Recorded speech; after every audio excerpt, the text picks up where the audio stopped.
Cette semaine, on voit ensemble comment fermer une terrasse de mobil-home.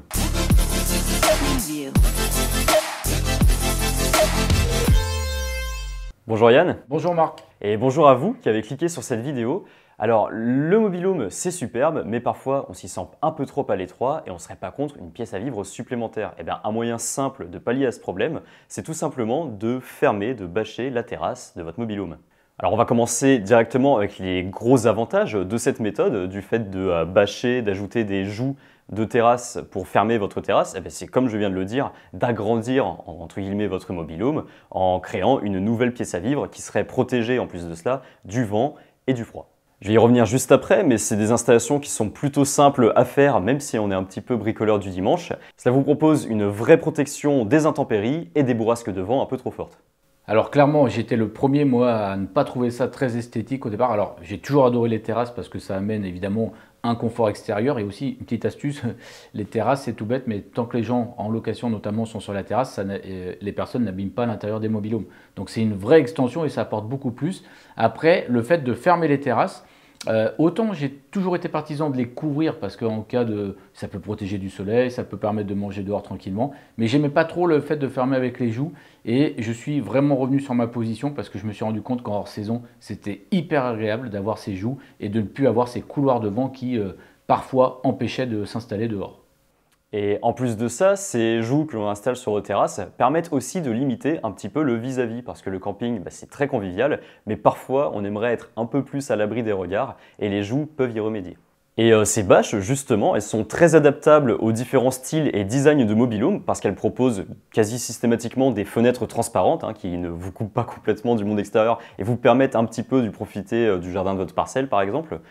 Et ces fenêtres, elles sont complètement adaptables au modèle de votre mobil-home pour aller au mieux avec son design. Et d'ailleurs, ça me permet de rebondir sur un autre sujet. C'est que les campings ont des règles très strictes en matière de design et de motifs autorisés. Alors avant d'installer des bâches pour les façades de votre terrasse, assurez-vous que les motifs qui vous plaisent le plus soient aussi autorisés par le règlement de votre camping. Et pour vous procurer ces différentes bâches, vous pouvez visiter, on vous mettra quelques liens en description, différents sites spécialisés comme Destock Terrasse ou encore Terrasse Mobil-Home. Pour ce qui est de l'installation, alors peu importe la marque que vous choisissez, c'est toujours plus ou moins la même chose. Les bâches pour votre terrasse vont arriver en kit avec tout le matériel nécessaire, donc des œillets, des poteaux et j'en passe. Je ne vais pas rentrer dans les détails, mais avec ce petit kit, vous avez toutes les instructions nécessaires. Alors, ce n'est pas forcément la tâche la plus facile, évidemment, ça peut parfois poser un petit peu problème, mais si vous avez une après-midi devant vous, normalement, on peut s'en sortir. Ce qui pose le plus souvent problème lorsque l'on installe soi-même les bâches de façade de sa terrasse, c'est la tension que l'on va venir appliquer à la bâche. Comprenez par là que c'est important qu'elle soit bien tendue, qu'il n'y ait aucun pli. Si la bâche est bien tendue, ça assure tout simplement sa solidité au long terme. Juste un petit commentaire sur ces bâches parce que j'ai découvert quelque chose, je crois que c'est l'année dernière, en hors saison.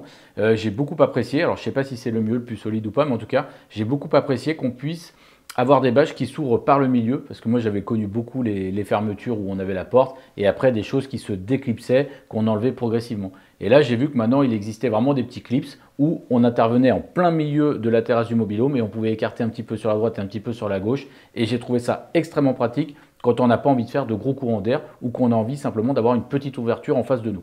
En tout cas, on vous mettra des modèles similaires que l'on peut trouver en ligne en description de cette vidéo. Petit point supplémentaire, en alternative aux bâches, si vous avez simplement un souci de vis-à-vis avec votre voisin, vous pouvez installer des brises-vues le long de votre terrasse par exemple. Alors elles vous protégeront beaucoup moins bien du vent, c'est sûr, mais en tout cas, ça permet de gagner un petit peu en intimité et c'est aussi beaucoup moins coûteux.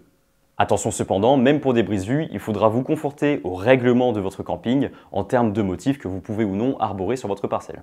Pour terminer cette vidéo, déjà je vous remercie de l'avoir suivi jusqu'à la fin. Je vous invite à liker, à commenter, à vous abonner si le contenu vous a plu. En ce moment, on sort 2 vidéos par semaine, une vidéo de formation le lundi et une vidéo d'astuces comme celle-ci le vendredi. Ce sera tout pour moi. Merci beaucoup Yann pour les informations que tu as pu apporter et à la semaine prochaine.